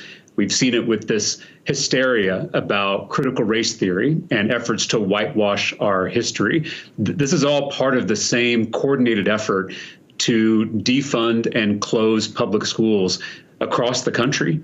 And it's important that we know what we're up against. I really thank you for your clarification, because we do have school choice here in Texas. Students can go to all kinds of public schools, whether it's a traditional independent school district, whether it's a magnet school, whether it's an academy or an early college high school, or whether it's a nonprofit public charter school that has to follow the same rules as a traditional public school. We have all those options here in the state of Texas. This is an entirely different idea. The idea that you can take money that would otherwise go to our public schools, both traditional and charter, and then taking it out of the public school system and giving it to unaccountable private schools that serve the wealthy few. This is a whole different effort that we're seeing here. And thank you for that clarification, because the words get thrown around and it can get kind of confusing what we're talking about. And see, here's the game that they're also playing. And again, I spent 2 or 3 years studying this entire school choice movement. My man, Dr. Howard Fuller, former superintendent in Milwaukee, he calls it parental choice. And I spent 2 or 3 years studying it before I decided to go public with the position that I took. And it's all kind of different phrases that you're right, that are thrown around. And I remember it was probably 3 or 4 years ago, maybe it was even longer. Dr. Steve Perry, he has several public charter schools in Connecticut and also in New York. He gave me a call because that was a woman, it was a white woman. She was I don't even know what the group she was over. And she was trying to build Black and Latino support for the initial voucher bill. And so he was like, well, I'm not from Texas, so I'll call my man Roland, who is. So he calls me, and we're on a three-way, and he tells me who she is and her organization. And so she starts talking about, oh, this is about improving education. I said, what's the name of your group again? And I pull it up. And so I pull up her organization, the website. I can't remember what it was. And I said, let me ask you a question. Do you know the top performing Black and Latino charter schools in San Antonio? She says, no. I said, do you know the top Black and Hispanic performing charter schools in Houston? No. Do you know the top performing and Black charter schools in Dallas? She says, no. I said, well, I'm not going to help you with a damn thing. I said, your entire board is white. You don't even know. I said, but you want to ride Black and Latino parents to get this bill passed when you don't even engage with Black and Latino people. I said, so your bill is going to fail. The reason I know this, I've already talked to the Texas Black Caucus about this, because they hit me saying, hey, Roland, can you explain why you support school choice? I said, your bill is a failure because you won't even rally the existing parents. I said, I know what this bill is about. It's not about the parents and the children. And she was just stunned that I went there. And I said, so I'm sorry. Don't think for a second that you can ever call me to help with this crap. And that's exactly what they're doing. And they target these Republicans. And I hope these rural Republicans wake up and realize that they are about to get screwed. They are about to get just jacked up, because we know, and part of the problem with a lot of these charter schools and school choice, transportation problems, access to them. And so rural Texas, out of all people, they better wake up and say, hey, Greg Abbott and Dan Patrick are playing us for fools. That's right. And a majority of counties in the state of Texas, 151 counties, don't have a single private school in them. And so I don't know how it's choice for the students up in the Panhandle or over in deep East Texas or the Rio Grande Valley when there's not a private school for hundreds of miles around. You mentioned this earlier, that these private school voucher scams have a long, dark history in this country. And the first private school voucher scam was proposed in the Texas legislature in 1957. And of course, the history buffs who are watching your program know that that was just a couple years after the Brown versus Board of Education decision came down from the Supreme Court. And that first voucher scam was a deliberate attempt to resegregate public schools, to allow white students to leave newly integrated public schools to go to white-only private schools. And now history is repeating itself. And actually, I don't know if you saw this, Roland, but the Republican state senator from deep East Texas, this is one of the most conservative Republican senators in the state Senate.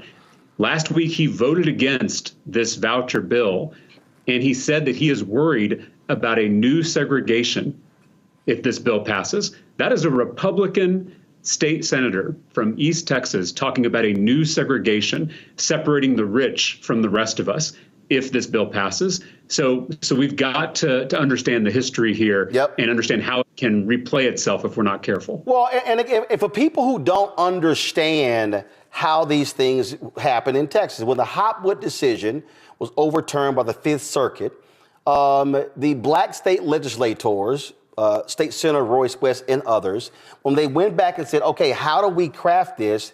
What they did was they actually reinstituted something that was in place when I graduated from high school, Jack Yates in Houston in 1987, and how I got into Texas A&M. And that was, I was in the top 10% of my graduating class. So the reason that got passed, the top 10%, meaning any student in Texas, any public school who was in the top 10% of their graduating class was automatically admitted to every state university.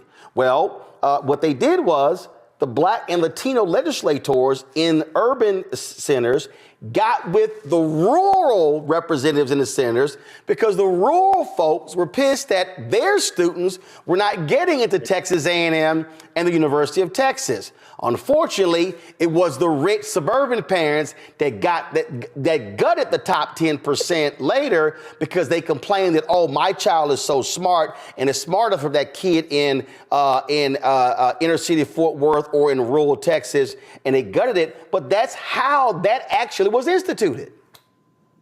That's exactly right. And it's still happening today. You mentioned my colleague, Senator Royce West from Dallas. He is still leading the fight against this voucher bill this many years later. And we still have partners on the other side of the aisle. I think it's really important that we do not allow public education to become a partisan issue, to become a red team versus blue team thing, because it's not. We all depend on public schools. Even if we don't have kids in public schools, we depend on an educated workforce to grow our economy into the future. And so this affects all of us. You may know that before I ran for office, I was a public school teacher myself. I taught in San Antonio ISD on the west side of the city, which is a historic Mexican-American neighborhood. And so I know that vouchers will hurt my former students on the west side of San Antonio, just like they're going to hurt students in the 3rd Ward of Houston, and just like they're going to hurt white students in small towns all across Texas. So we're all in this boat together now, and we've got to create a coalition that is bigger than party, bigger than race, bigger than culture, to save public schools, because this project of educating every child, regardless of how much money their parents make, regardless of what zip code they're born into, it is a revolutionary project that we're a part of, and it's very fragile, and it can disappear if we're not careful. So for people who also have not been following what's happening in Texas, there was a very right-wing MAGA conservative that they wanted to be the Speaker of the House. And then you had another Republican who's very conservative, but what he did was he went to the Democrats. And so he was elected with more Democratic votes than Republican, but he's the Speaker of the House. And what I keep telling people, when you're the Speaker of the Texas House, just like, frankly, Dan Patrick should be operating as Lieutenant Governor, and Greg Abbott should be operating as the Governor of Texas, you represent all constituents. And so they've been angry. They talked about kicking him out of the party, censuring him, changing the rules. And so what is it looking like? They took out several Republicans who voted against this last year. It's going to be a very, very close, tight vote. But do you believe, and what are y'all doing to convince these rural Republicans that they are going to play a part in the destruction of their own public schools if they support this billionaire-funded effort by Greg Abbott and Dan Patrick? Yeah, so just a quick update on where we've been before. 2 years ago, in 2023, Greg Abbott made private school voucher scams his number one legislative priority. He barnstormed the state. He spent millions of dollars. He was bullying and bribing lawmakers to get this thing passed. And on the Friday before Thanksgiving in 2023, a bipartisan coalition of urban and suburban Democrats with those small town rural Republicans, we came together and we defeated Greg Abbott's voucher scam on the floor of the House. But then Greg Abbott retaliated by withholding all new funding from our public schools. And I think you mentioned this earlier, Roland, that we rank 44th in the nation in per student education funding here in Texas. Texas teachers are making less than they did 10 years ago when you adjust for inflation. And local property taxes are through the roof because our state is not doing its fair share of school funding. So we already had a school crisis, and now Greg Abbott is withholding all that funding as a retaliation against the lawmakers on both sides of the aisle who rejected his voucher scam. I want us to pause and realize what that means. The governor of Texas is sacrificing 5.5 million children in some political fight. He's using them as pawns in a negotiation, which I think should be on the pale. It should be unacceptable to everyone watching, regardless of what party you belong to. And then Greg Abbott took millions of dollars from these billionaires, Tim Dunn, Ferris Wilks, and Jeff Yass. He's an East Coast billionaire. He gave Greg Abbott one check for $6 million. It was the largest campaign contribution in Texas history. So for folks who don't know, there's no limit in Texas for campaign contributions. That's right. And that same Jeff Yass is the one who started funding Trump, who has an equity stake, who wants to buy TikTok. And that's why Donald Trump changed his position on TikTok. Exactly. You got to follow the money. Yep. If you're just listening to what the politicians are saying on TV, you're going to miss it. You've got to understand who is pulling the strings behind the scenes. And so that's why these names may be unfamiliar to you, but the first step is to get yourself educated. Look up Tim Dunn, look up Ferris Wilks, look up Jeff Yass, look up Betsy DeVos, because these are the power players. These are who Greg Abbott listens to. These are the billionaires that Dan Patrick listens to.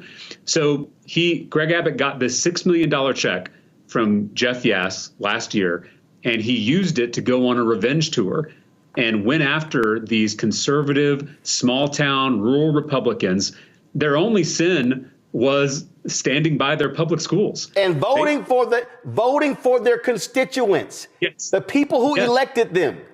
Right. And they vote for all of Greg Abbott's crazy bills. They're lockstep with Donald Trump and Greg Abbott. The only thing they did to anger the governor was voting for their constituents, voting to protect their local public schools. Because as you know, in these small towns around Texas, these small towns around the country, the local public school is the lifeblood of that community. It's the only pillar left standing. Was it 6 or 7 and he defeated all except one? What was it? Well, we actually had about 5 of them win re-election, which is remarkable. I mean, the fact they were facing this onslaught of big money and big lies, and 5 of these small town Republicans still won their primaries. Excuse me 1 second, Representative. For the people who are watching, I need y'all to understand, it wasn't just money. Patrick, Abbott, Ken Paxton, the AG, were going to their districts campaigning against conservative Republicans because he was public. I am going to punish you for voting against me in vouchers. But here's the interesting part. When they went to the districts to campaign against these fellow Republicans, they didn't talk about vouchers because vouchers are unpopular. Yep. Right. Especially in rural Texas. So instead, they lied about their immigration records. They said they were soft on the border and they wanted open borders, or this was the line they were using in all their mailers and TV ads. And so it worked on some of these guys, but some of them still won. And I think it's important to recognize that some of these rural Republicans sacrificed their political careers for this fight to save public education. This is not Democrats versus Republicans, because there are Republicans who care deeply about public schools. And so we've got to build this big coalition for this upcoming session if we stand a chance of beating vouchers again, which I think there is a chance if we stay united, if we stay focused, and if the people watching your program right now, if they take the time to call their state reps, call their state senators, call their lieutenant governor, and call their governor and demand that they put students over billionaires, then I think we can stop this voucher scam once again. Well, and this goes way beyond Texas, because this is Texas, this is Tennessee, this is North Carolina, and that's really what's going on here. And I don't think people understand these are a handful of billionaires who want to completely reshape not just public education, but the state. The billionaires you mentioned, they fund everything. They control Greg Abbott and Dan Patrick. They want to control Texas politics. These people are dangerous. These people are wrong, and they absolutely must be stopped. And this is the beauty that I keep saying to people. You might be a billionaire, but you only got one vote. And if more people vote against the interests of billionaires, they cannot win. That's right. And we have to come together, right? They're intentionally trying to divide us because there are more of us than there are of them, right? So if we're all united, standing up for our interests, if we come together across race and culture and religion and urban and rural, if we all come together and stand up for ourselves against these wealthy special interests, then we'll win. And so that's why they have to keep us divided. That's why they've got to be scaring us about librarians grooming children and teachers indoctrinating kids and critical race theory. All this stuff is meant to keep us distracted, to keep us fighting each other. And so we're not fighting them. It's divide and conquer. This is the oldest strategy in the world. And so it's important that we resist that we come together, recognize that we all benefit from public schools. And last thing I'll say, Roland, I'm not defending where we're at in public education. Right. We have so much more work to do. I saw it firsthand. Our schools need so many more resources. Our teachers need to be paid like the professionals they are. We need better curriculum. We need more innovation. We need more experimentation. We need to customize for each student. We've got a lot of work to do. But none of those problems will get better with a private school voucher scam. In fact, all those problems will get worse if we take money out of our schools and give it to rich parents who don't need it. And what people don't understand is those private schools, there's a reason they have small class sizes. There's a reason they have small enrollment. They're not going to all of a sudden say, sure, let's go from a class size of 12, 15, 17 to 30. So they're not going to create new seats. So they want to completely revamp this entire system for a handful of seats. And that's what we're talking about here. We're not talking about, oh my goodness, 500,000. You don't hear the private schools saying, yeah, we're going to create 500,000 new seats at our schools to bring in these students. They're not doing that. No, it'd be physically impossible. There aren't enough private schools, and there certainly aren't enough open seats in those private schools to accommodate anywhere close to the number of students. We have 5.5 million public school students in the state of Texas. There are maybe 100,000, probably less, open seats in private schools in Texas. So the whole thing is a scam, right? It sounds good at first when you hear the slogans, but then you read the fine print. Then you read the terms and conditions and you realize it's a ripoff. That's exactly what this is. And so we can't fall for the slogans we're hearing. We got to come together and improve our public school system and build in more choice in our public school system, more options, more variety. We could do all of that. But this voucher scam is going to cost $4 billion in the next biennium if it passes. That's $4 billion that are not going to strengthen and improve our public schools. That's $5 billion in the out years, $10 billion in the next decade, all going to wealthy parents who don't need this help. And the people want to laugh.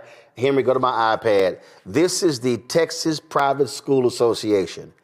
He says that on their website, there are only 900 accredited private schools in Texas that serve 290,000 students.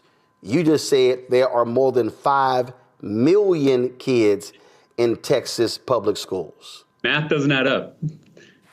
And your viewers should know that not only are those 290,000 students now going to be taking out of our public school budget, but there's also about 750,000 homeschool students who will be eligible to take money out of the public education budget. So that's over 1 million new kids, either in homeschool or private school, who are now going to be taking dollars, tax dollars, out of that small pot that we have for our public schools in Texas.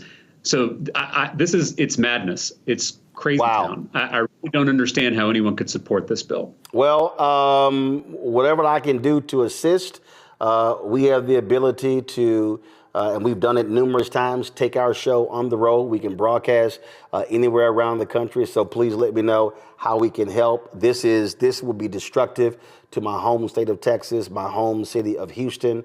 Nearly all of my family still lives there. My homestead is still there in the Dallas area. So you're right. When I had to write that property tax bill out, my parents live at my home, but I write that property tax bill out. So I know exactly what you're talking about, how that bill has jumped in a huge way over the last 5 to 10 years. So totally get it. Vouchers will make that worse. Vouchers will raise your property taxes because if the state is not doing its fair share, all the pressure to fund our schools falls on our local taxpayers. So if you think your property taxes are high, if you think your rent is high because you pay property taxes indirectly through your rent, it's only going to get worse if they start diverting tax dollars into these unaccountable private schools. Indeed. Well, my producer, Carol, is going to be sure to give you my number. So however I can help, let me know. Sir, thank you for covering this. Not enough people are talking about this. I appreciate it. Thank you so very much. Let's go to my panel here. This is the thing that we need to understand what's going on. And this threat is real. This threat is real. Tommy, literally, there are billionaires in America. They are trying, through MAGA, they are absolutely trying to control everything in the federal level. They are trying to control the state governments of North Carolina, Florida, Arkansas, Arizona, Texas, on and on and on. And people are getting played because they are creating these groups, trying to make it seem like it's grassroots support. No, this is a handful of hardcore right-wing theocracy, whatever you want, Christian fundamentalist billionaires who want to control the nation. Yeah, it is. It's frightening, and what the representative was saying there. About the way that, I mean, they're getting ready to shut down or go after the Department of Education, and they're looting it is basically what they're doing, and the thing that struck me about their bill is they also have a thing in there where it's like $2,000 for families per child who are homeschooling. And a lot of people are going to go, I'll take that, and then to help with the public school system. But this is the thing, everybody keeps saying, well, this is what people voted for, and it's really hard to argue because literally Elon Musk was out there giving away $1 million a day to get Trump elected. How can anybody act surprised by this? And so, yeah, I'm really at a loss. It's frustrating. I'm really at a loss for what we could do besides wait for the midterms. But this is the thing. Every day that this goes by, what are we in? We're in week 3 right now. Week 3. And look what's happened. So, I mean, I don't know, man. It's crazy. And I feel like even if people get around to wising up and getting off their asses and doing something about it, it's going to be too late. I mean, they got a 6-3 majority on the Supreme Court now, and we're in week 3. And what's going to happen when Trump replaces 2 more justices this term? I feel like the opportunity, we're just going to be fighting this rear guard action forever. It's scary. Julian, we talk about specifically there in Texas. Let me tell you how shameful Dan Patrick was. Dan Patrick tried, and they actually changed their approach because they realized how stupid he was. He tried to initially sell this voucher scam as a tax savings. So here's what they did, Julian. They said, of the money allocated per child, what we're going to do is we're going to give the parent 60% of that. And we're going to keep, for the state, 40%. So, hey, Texans, this is a tax savings. And then the idiots realize, well, the math don't work because we're taking 40% of the money, so that's going to be less money to the parent. Then they actually change it. That's how stupid these people are. Julian, you're on mute. Now you're off. Go. I don't understand how these people go along with this stuff. In my mind, as I look at this, a long-term plan is for these oligarchs to have a labor force that is so uneducated that they can basically get over on them any kind of way. Boom. Dumb down the education system. And then dismantle unions, close libraries, eliminate DEI. They got all these people who know nothing. And know-nothings are the people who can be easily led to do some of everything. Then they've got Project 2025 that's about the value of work. What they really is, we don't want a social support system for those who can't. So you'll end up with this large reserve army of dumb, poor people, and I don't mean to call them dumb, but uneducated people who can be led anywhere. This is the plan, is to basically have a population that is so satiated with nonsense, make America great again, that they will take anything in order to, quote, make America great again. And we see it happening. We see it happening time and again. And, I hate to go look at Hitler, but, that's where some of his stuff started, looking at curriculum, looking at indoctrinating. And what is MAGA more than indoctrination? It's very, very frustrating.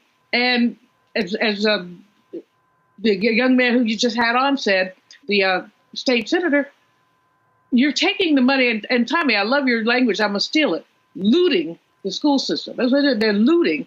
And they're doing it legally because we've allowed it, because so many people, again, have been so infatuated by that man, so infatuated with his bravado that they're not looking at what it means to them. When you look at these things, what does this mean to you? Do you have kids, grandkids? Do you care that, and if this continues to be unchecked, we're really looking at creating this mass of people who can't think and will only be led by the ignorant. And right there, Omakongo's right. They want dumb people. And they're literally fooling these MAGA idiots. They're fooling them. And I'm like, y'all going along with it? And then you have the people who know Donald Trump is full of crap, who are like, well, I'm voting for the policies. And so they don't care about the less fortunate. They don't care about education. They don't care about any of these things. All they care about is them, their pocketbooks, their interests. And as you heard the state rep, they want to completely upend the entire system for a small percentage of rich and upper middle class people for a handful of private school seats. Absolutely. I mean, Trump said during his first campaign, remember, I love the poorly educated.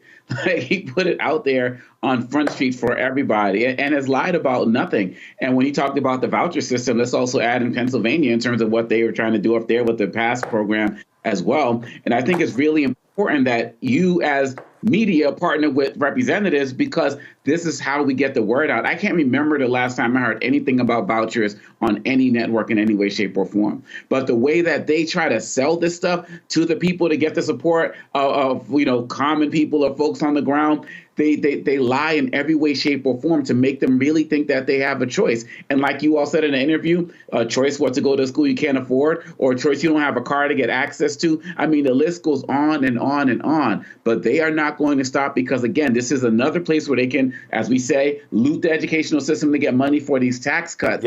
And if the people don't demand this, then it's like we said, it may be too late. It's not too late now if we continue to partner and have strategic alliances like this. The representative needs to be on more networks. This needs to be a bigger issue. But many of these media folks don't care because maybe they got kids who will benefit from this program as well. And there you go. And I've said this before, the big problem is when you start talking about issues like this, the TV anchors that you see, their kids are in private school. They're the ones who are making $2, $3, $4, $5 million. And I literally had somebody ask me, Roland, you're sitting here supporting, charter schools, and what are you doing? I'm like, fool, what are you talking about? Went to public school my entire life.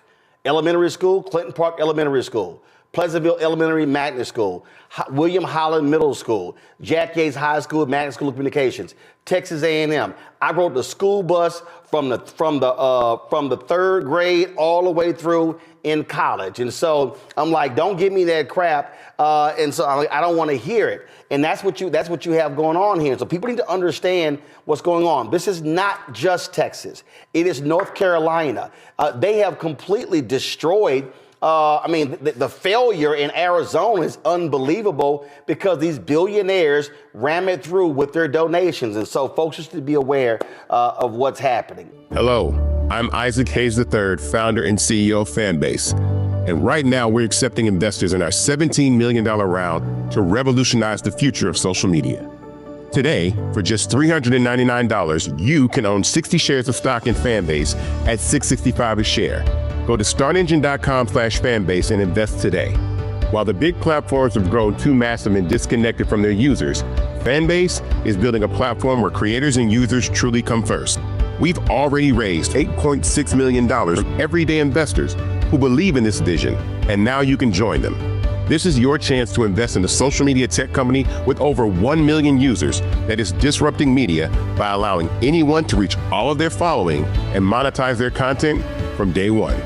The market is changing, big platforms are failing to serve their users, and Fanbase is stepping up to fill the gap. Don't wait until it's too late. Invest now. Invest for yourself and your future. Go to startengine.com/fanbase and own the future of social media.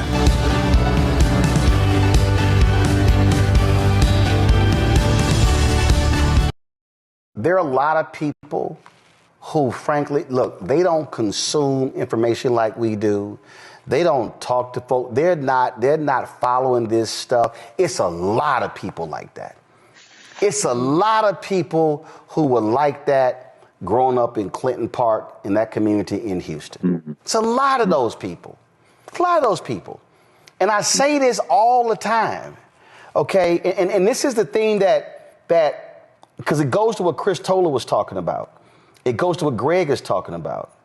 What I need black folks watching to understand, and I need the black folks who are watching I need you to share this and spread this to folk who are from the age of 12 all the way up to the age of 40. I'm being specific for a reason. Let me say it again. I need everybody you got to spread this from 12 up to the age of 40. Here's why, Nola.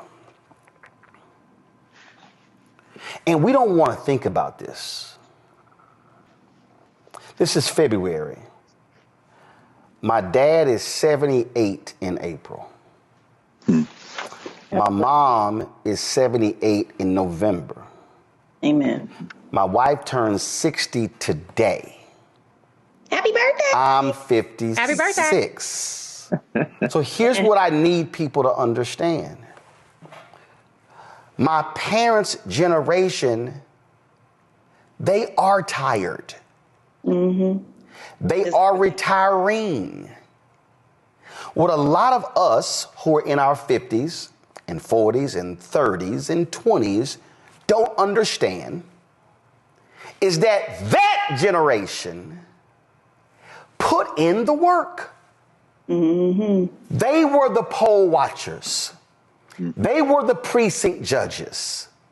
They were the NAACP chapter presidents.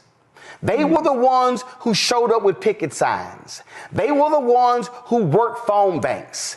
They were the ones who put signs up in yards. They were the ones who started neighborhood clubs, civic clubs. They were the ones who went down to the city council meeting and the county commissioners meeting, who went to the state legislature, who would come to nation's capital calling on the elected representatives to do what was right. They were the ones who went to the committee meetings. They were the ones who were doing the work. These are the people who we don't know, who were not in the newspaper, who were not on television, who were not on radio, who was doing that groundwork. They were the ones who were going door to door in neighborhoods. They were the ones who were raising money for sickle cell anemia when there was a national telethon in the 70s and the 80s. They were the ones who were putting in all the work. They were the ones who were holding up the black community in the wake of the death of Dr. King in the 70s and the 80s and the 90s and the 2000s. And what we are seeing is the generation after them and the generation after them and the generation after them are not doing their part to hold up the black community, because you know what? A lot of us are 26 and 28 and 32 and 40 and 45, and we're saying today, I'm fucking tired. I'm tired. But you're not tired of going to brunch on Sunday. Uh-oh, come on now. You're not tired of taking multiple vacations a year. That's right. You're not tired of taking from the bank of black justice and constantly making withdrawals from people who were constantly making deposits. And now we sit in 2025 and you sit your simple Simon asses going, I don't know what's going on. I'm frustrated. I don't get it, because all you've done is take and take and take and take. You made no deposits. You made no investments. And now you are wondering why the bank account is so low of the Black Justice Fund, because your ass didn't make no deposits. And deposits are not made with your money. Deposits are made with your time and with your talent and with your presence, because it's real easy to be present, but you need to have some presence. Ooh, okay, I got to follow that. All right, so this, to my mind, is this is about values, right? You know, I was a guest speaker this week. What's today? Is today Thursday? My goodness, it felt like a month. I was the guest speaker at AFGE's Civil Rights Luncheon the other day. And I told this story about how my mother and father met at LSU on the satellite campus in New Orleans. And one of the things that drew my mama to my daddy was the fact that he had this Black Panther mystique. Like, he would wear all black. You know, he had come back from Vietnam and he just had this swag, right? And so I grew up in a very civil rights, SNCC, student movement environment, right?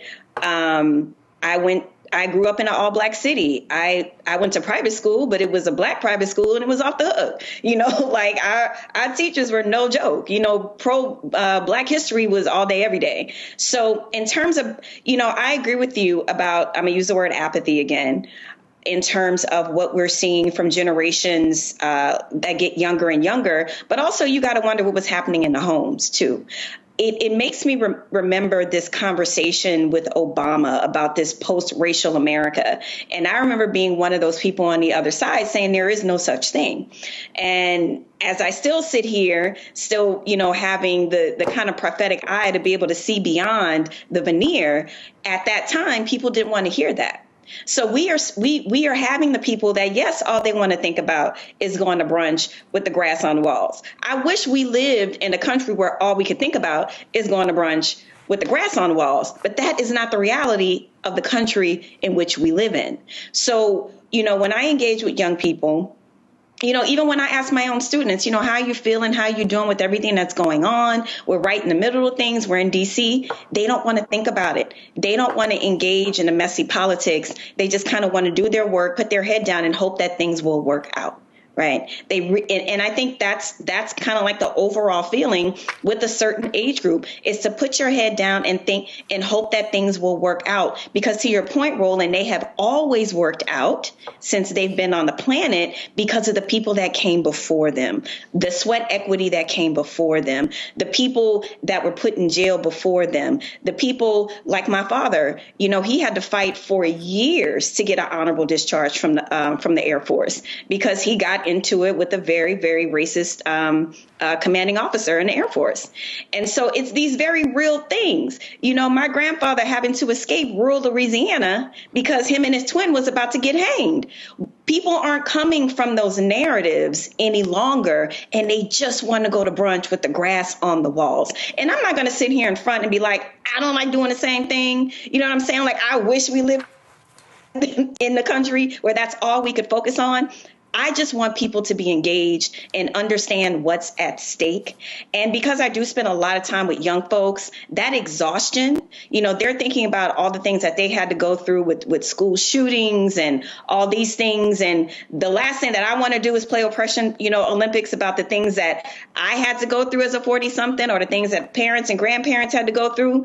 For them, they live in a country where they shouldn't have to go through those things. And that's the lens. They are thinking I should not have to experience any of those things because the people that came before me told me that I was living in a post-racial America. My parents told me when they put me in that white private school that I was living in a post-racial America, and all I had to do was focus on getting into Harvard or getting into Howard so I can go to brunch with the grass on the wall. So I want to say two quick things. I am really worried about this Trump over America moment that we are living in. It is really disheartening to me. As, you know, someone, I'm not just a political scientist, you know, just because that's what my degree says. I really am a student of history and politics. And when I think about those brave Republicans regarding Richard Nixon, you know what I figured out today, Roland and Greg, as the historian here? They weren't brave. You know what it was? The evidence was irrefutable. That has been the problem from day one with Trump. The things in which the multiple crimes that he's committed, it's been too challenging and too difficult to explain to the public. What Nixon did, that man was on tape. It's that. There has not been a situation yet where the case has been brought to the American public that was irrefutable. That's one thing. And the last thing that I will say to Reese's point about misinformation and disinformation, I firmly believe that conspiracy theories is the philosophy for the lazy. It is so easy. It is so seductive to believe in conspiracy theories is true because it's too hard to know the truth. And that's all I have to say. Support the work that we do. Join our Bring the Funk fan club. You heard what we just talked about there. Folks, I can't reiterate this enough. Listen to me clearly. I cannot reiterate this enough. When you've got technology companies running scared, when you've got legacy media not doing their job, when you've got black-owned media that is disintegrated, now is more than ever for us to have independent media that cares about the truth, that is willing to say what needs to be said. So when you support Roland Martin Unfiltered, this show, when you support the Black Star Network, you're not just supporting me, you're supporting the other shows. Our goal is to add 2 more shows this year. We want additional shows. We want more weekly and daily shows because we want to be able to speak truth to power. We want to be able to say what is necessary where other people are scared. And when you are scared, when you're looking over your shoulder, oh my God, that advertising contract is not going to come in. Well, guess what? A lot of these major ad agencies, they're not even supporting us anyway. You know, in 6 years of doing this show, Group M hasn't done a damn thing with us. Publicis hasn't done anything with us. You've got Horizon, you've got all of these folks, they haven't done jack. And so we are calling it like we see it, and we're speaking truth. And unlike some of these other so-called progressives and people who believe in truth, I'm not running around trying to kiss MAGA ass and kiss Trump's ass. I won't be going to Mar-a-Lago, not for a damn thing. And so this is about us being able to speak truth. So when you support this show and this network with your resources, that is exactly what is happening, because we are trying to build something that is bigger and broader, and actually it has the courage to say what needs to be said, even when it makes other folk uncomfortable. If you want to contribute giving Cash App, use the Stripe QR code. This is it right here. And if you are listening, simply go to blackstarnetwork.com to check it out. Also, if you want to see your checking money order, some of y'all old school, we understand that. See your checking money order to P.O. Box 57196, Washington, D.C., 2003 7-0196. PayPal, R. Martin Unfiltered. Venmo is RM Unfiltered. Zelle, Roland at RolandSMartin.com, Roland at RolandMartinUnfiltered.com. And again, folks, we've got some 4 million social media followers. If only 20,000 of our fans contribute at least $50 each, which comes out to $4.19 a month, 13 cents a day, that's $1 million. It allows us to be able to continue to build, to add these shows and do the work that's required.